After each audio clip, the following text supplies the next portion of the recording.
Om Swastiastu. Assalamualaikum warahmatullahi wabarakatuh. Salam sejahtera buat kita semua. Salam nama budaya. Sebelum memulai dalam penyampaian mata kuliah ini, izinkanlah saya memperkenalkan diri. Nama saya Iketut Mudite, alamat Jalan Batu Intan 6, Blok B1 nomor 17. Asal saya dari Karangasem, Sibetan. Dalam hal ini, saya sebagai pengajar mata kuliah komunikasi bisnis. Mata kuliah ini wajib diambil oleh mahasiswa karena sebagai syarat dalam pengambilan mata kuliah konsentrasi. Mata kuliah ini dalam satu semester ke depan ada 16 kali pertemuan. Pertemuan inti adalah 14 kali, di mana pertemuan yang ke-8 adalah UTS, itu merupakan review dari pertemuan dari pertama sampai ke-7, dan pertemuan yang ke-16 adalah ujian akhir semester.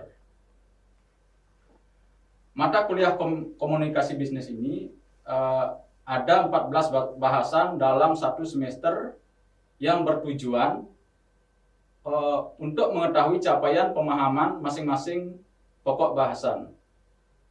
Sebenarnya masih banyak yang perlu mahasiswa ketahui seperti silabus, RPS, kontrak perkuliahan, berita acara perkuliahan. Nah, untuk mempersingkat waktu, kita langsung ke materi bahasan, yaitu dasar-dasar komunikasi bisnis. Yang menjadi latar belakang mata kuliah ini adalah pertama era globalisasi, di mana masalah bisnis sudah menjadi masalah global. Ruang bisnis sangat bervariasi dan skala bisnis sangat luas. Mengapa demikian?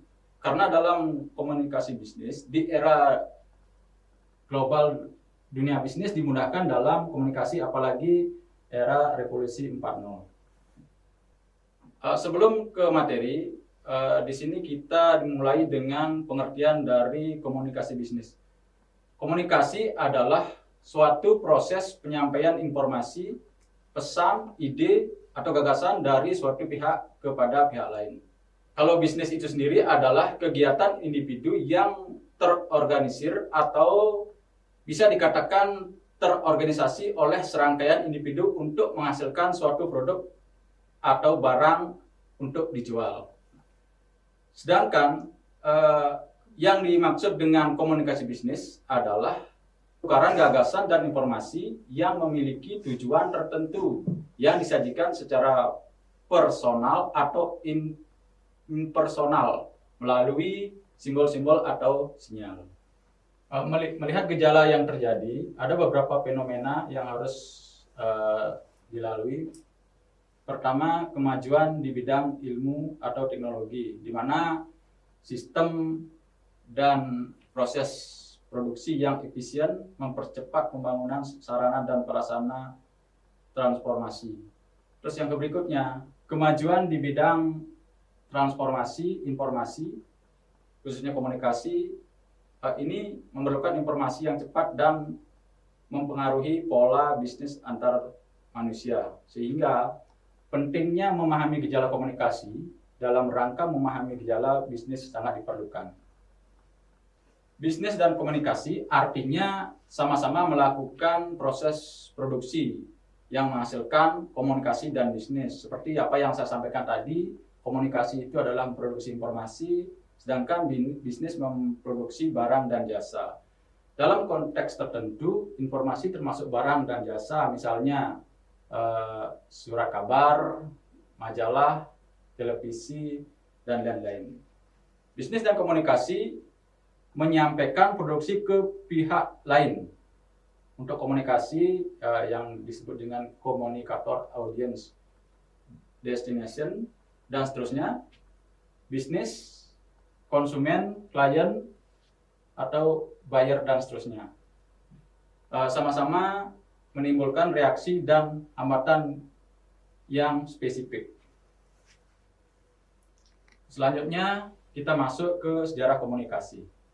Komunikasi atau communication dalam bahasa Latin komunis komunis yang artinya sama-sama, atau komunikasio atau komuniker yang artinya membuat sama-sama atau make to common. Ini menurut Andri dan Endang 2015 halaman 13. Menjelaskan bahwa komunikasi dapat terjadi apabila ada kesamaan antara penyampaian pesan dan orang-orang yang menerima pesan.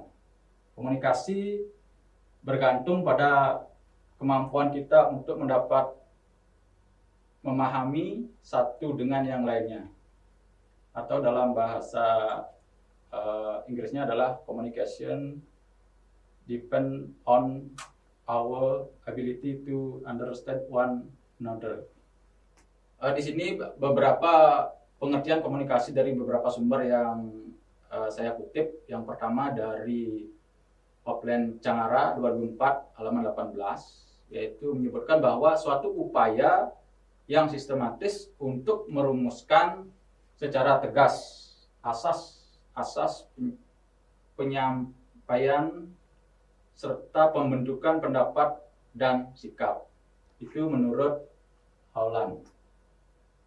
Terus yang berikutnya menurut Book Cangara tahun 2004 halaman 17, suatu pertukaran atau proses simbolik yang menghendaki orang agar mengatur lingkungannya. Pertama, caranya adalah membangun hubungan antara sesama manusia. Yang kedua, melalui pertukaran informasi. Dan yang ketiga, untuk menguatkan sikap dan tingkah laku tersebut. Terus yang terakhir dari Kin Chait dalam Cangara 2004 halaman 19, yaitu melakukan pertukaran informasi terhadap satu sama lain yang pada gilirannya akan tiba kepada saling pengertian. Selanjutnya beberapa definisi dari beberapa sumber yang bisa saya kutip, definisi komunikasi. Yang pertama dari Hemstreet dan Betty dalam Purwanto 2006, komunikasi adalah proses pertukaran informasi antar individu melalui suatu sistem yang bisa terlazim baik dengan simbol-simbol, sinyal-sinyal maupun perilaku atau tindakan. Yang berikutnya menurut Rogers dalam Dewi tahun 2007 halaman 3, komunikasi adalah suatu proses di mana dua orang atau lebih membentuk atau melakukan pertukaran informasi terhadap satu sama lain yang pada gilirannya akan tiba kepada saling pengertian. Selanjutnya definisi komunikasi bisnis menurut Purwanto tahun 2006 halaman 3 adalah proses pertukaran pesan atau informasi untuk mencapai efektivitas dan efisiensi produk kerja dalam struktur dan sistem organisasi. Dalam kegiatan komunikasi bisnis, pesan hendaknya hanya sekadar informatif, tapi juga haruslah persuasif agar pihak lain bersedia menerima, paham atau keyakinan melakukan suatu perbuatan atau kegiatan. Terus menurut Priatno dan Elpinaro tahun 2009 halaman 25, komunikasi bisnis adalah komunikasi yang dilakukan antar manusia dengan institusi, institusi dengan institusi yang berkaitan dengan pertukaran barang atau jasa untuk memperoleh profit.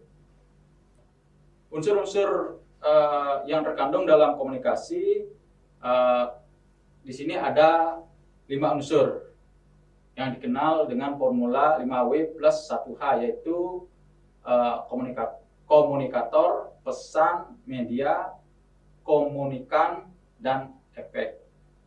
Di sana sudah jelas bahwa ada komunikator itu adalah who, sudah itu pesan, size word, media, in which channel, komunikasi itu warm, dan efek itu adalah efek. Hal pertama yang dilaksanakan adalah memahami bentuk dasar komunikasi. Komunikator yang baik harus memiliki beberapa alat komunikasi yang menunjang dalam penyampaian suatu pesan, seperti bagaimana cara menempatkan kata dalam suatu komunikasi sehingga memiliki arti dan bisa menarik minat dalam simpati dari para pendengarnya dan mengajak peserta untuk ikut aktif dalam berkomunikasi seperti dalam kegiatan diskusi. Komunikasi kalau dipandang dari berbagai dimensi, pertama sebagai proses, merupakan kegiatan pengiriman dan penerimaan pesan yang berlangsung secara dinamis. Secara simbolik, komunikasi menggunakan berbagai lambang atau simbol yang dinyatakan dalam bentuk non-verbal. Antara lain isyarat, gerak, ekspresi maupun verbal, yaitu lisan dan tertulis. Kalau komunikasi dipandang berbagai dimensi sebagai sistem, terdiri dari unsur-unsur yang saling bergantung dan merupakan satu kesatuan yang integratif. Secara sederhana, proses komunikasi itu harus mencakup 3 hal. Yang pertama adalah sumber, yang kedua pesan, dan yang terakhir adalah penerima. Yang tadi itu adalah proses yang sangat sederhana. Nah, seperti yang tampil dalam slide ini adalah model komunikasi menurut K. Berlo. Ini yang paling lengkap. Yang paling lengkap dalam artian karena di sini ada sumber, itu ada pesan, ada saluran atau media, sudah itu penerima, efek, sehingga nanti akhirnya ada umpan balik. Dari model komunikasi yang telah ditampilkan tadi, yang pertama dan kedua, ini model sehingga dirangkum dalam model komunikasi menurut Bupi dan Till. Yang pertama, pengirim mempunyai ide atau gagasan, dan itu yang kedua, ide berubah menjadi pesan. Terus yang berikutnya, setelah ide berubah menjadi pesan, pesan disampaikan, sudah itu penerima mendapat pesan. Nah, sehingga yang finalnya ini adalah penerima beraksi dan mengirim umpan balik. Sekarang kita masuk ke efektivitas komunikasi. Komunikasi yang efektif intinya ada keterkaitan. Itu yang pertama, komunikasi dianggap efektif hanya jika komunikasi memahami pesan dengan benar dan memberikan respon sesuai dengan apa yang diinginkan oleh komunikator. Setelah itu menurut Bupi dan Till tahun 2007 halaman 7, komunikasi yang efektif akan membantu mengatur dan arus kerja, memperbaiki hubungan bisnis, meningkatkan citra profesional, dan memberikan berbagai manfaat lainnya. Maksudnya seperti ini, jika ada komunikasi, efektivitas komunikasi, sehingga ketiganya ini sangat berkaitan. Selanjutnya, teknik komunikasi, yaitu yang pertama komunikasi informatif, informative communication, maksudnya adalah berfungsi sebagai informasi. Terus berikutnya komunikasi persuasif, persuasive communication, di sini adalah kerjasama. Selanjutnya adalah komunikasi instruktif, coercive, atau dalam bahasa lain instructive coercive communication. Di sini menginstruksikan kerja. Terus hubungan manusiawi atau human relation, di sini adalah menjalani hubungan dengan sesama. Nah, di sini bisa lihat juga tujuan komunikasi, ada perubahan sikap atau attitude change, sudah itu perubahan pendapat, ada opinion change, sudah itu perubahan perilaku atau behavior change, dan yang terakhir adalah perubahan sosial atau social change. Yang menjadi tujuan komunikasi yang pertama adalah efek dari proses komunikasi dapat seperti apa yang menjadi tujuan komunikasi atau sebaliknya. Secara umum, tujuan komunikasi meliputi perubahan sikap atau attitude change, terus yang berikutnya perubahan pendapat atau opinion change, yang berikutnya adalah perubahan perilaku atau behavior change, dan yang terakhir adalah perubahan sosial atau social change. Terus kita lanjut dengan fungsi komunikasi dalam organisasi. Yang pertama, fungsi informatif. Ini berkaitan dengan pemenuhan kebutuhan informasi yang diperlukan agar setiap anggota organisasi dapat melakukan pekerjaannya secara lebih pasti. Yang kedua, fungsi regulatif. Ini berkaitan dengan pengaturan dan pengendalian organisasi melalui peraturan, prosedur, perintah, dan laporan. Terus yang keempat, fungsi persuasif ini berkaitan dengan upaya menumbuhkan komitmen bawahan dalam melaksanakan tugasnya. Terus yang keempat, fungsi integratif berkaitan dengan upaya organisasi menyediakan saluran komunikasi baik formal maupun informal yang memungkinkan karyawan untuk melaksanakan tugas atau pekerjaan dengan baik. Bentuk dasar komunikasi ini dibagi dua, yaitu yang pertama adalah komunikasi verbal, yang kedua adalah komunikasi non-verbal. Komunikasi verbal adalah bentuk komunikasi yang digunakan untuk menyampaikan pesan atau bisnis kepada pihak lain dengan menggunakan kata atau bahasa baik secara tertulis atau lisan. Contohnya, membuat atau mengirim surat pengantar barang kepada pihak lain. Yaitu contoh berikutnya, presenter membawakan acara musik di stasiun televisi. Yaitu contoh lain juga seorang wartawan menulis berita atau opininya di surat kabar. Dan yang terakhir contoh yang bisa diambil adalah seorang manajer menelpon bawahannya. Dalam dunia bisnis, komunikasi verbal menempati porsi besar karena kenyataannya ide-ide atau pemikiran atau keputusan lebih mudah disampaikan secara verbal ketimbang non-verbal. Kalau praktek komunikasi verbal ini bisa dilakukan dengan dua cara. Itu yang pertama dengan berbicara, terus yang berikutnya mendengarkan. Kalau berbicara, untuk menyampaikan pesan atau bisnis, orang cenderung lebih menyukai berbicara ketimbang menulis. Berikutnya, kalau dengan berbicara, selain karena alasan cepat dan praktis, berbicara dianggap lebih mudah atau menyentuh sasaran karena langsung didengarkan komunikasinya. Terus alasan berbicara lebih tepat itu adalah pesan yang sangat penting dan lebih tepat disampaikan secara tertulis. Bentuk komunikasi tertulis antara lain berupa surat, memo, dan laporan.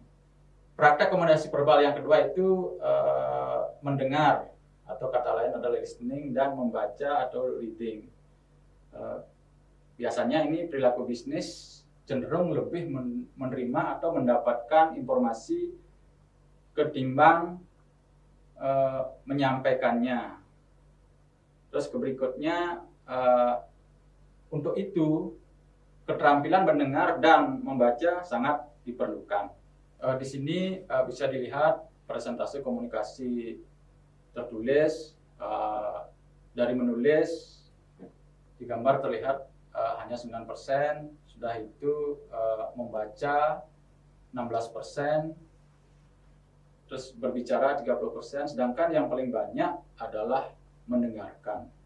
Sehingga kenapa mendengarkan lebih banyak, seperti apa yang terjadi sekarang, orang hanya mendengarkan tetapi kadang-kadang bisa menjadikan informasi yang miring karena belum tentu informasi yang diterima itu adalah benar adanya. Tadi sudah dibahas komunikasi verbal, nah sekarang kita bahas komunikasi non-verbal. Dari definisi, komunikasi verbal adalah bentuk komunikasi yang digunakan untuk menyampaikan pesan tanpa kata terucap dan tertulis. Komunikasi non-verbal memiliki sifat yaitu kurang terstruktur sehingga sulit dipelajari. Berikutnya spontan, dalam hal ini penyampaian pesan, dan itu efisien. Yang berikutnya adalah sahih atau reliable. Komunikasi nonverbal mempunyai tingkat kepercayaan yang tinggi terhadap kebenaran pesan-pesan yang disampaikan lewat bahasa isyarat. Menurut Albert M. dalam Sutrisna Dewi tahun 2007 halaman 8 menyimpulkan bahwa tingkat kepercayaan yang bersumber dari pembicaraan orang hanya 7% yang berasal dari bahasa verbal, 38% dari vokal suara, dan 55% dari ekspresi wajah. Kita masuk ke fungsi komunikasi nonverbal menurut Mark L. Knipp dalam Jalaluddin tahun 94 menyebutkan 5 fungsi pesan nonverbal yang dihubungkan dengan pesan verbal. Yang pertama adalah repetisi, yang kedua adalah substitusi, yang ketiga kontradiksi, yang keempat komplement, dan yang kelima adalah aksentuasi. Yang pertama kita lihat dulu untuk repetisi, yaitu meyakinkan apa yang diucapkan. Misalnya setelah mengatakan penolakan, kita menggelengkan kepala, seperti itu. Terus untuk substitusi, yaitu menggantikan lambang-lambang verbal. Misalnya tanpa sepatah kata pun kita berkata, kita menunjukkan persetujuan dengan mengangguk-anggukkan kepala. Terus yang ketiga untuk kontradiksi, menolak pesan verbal atau memberi makna lain terhadap pesan verbal. Misalnya Anda memuji, yaitu prestasi teman dengan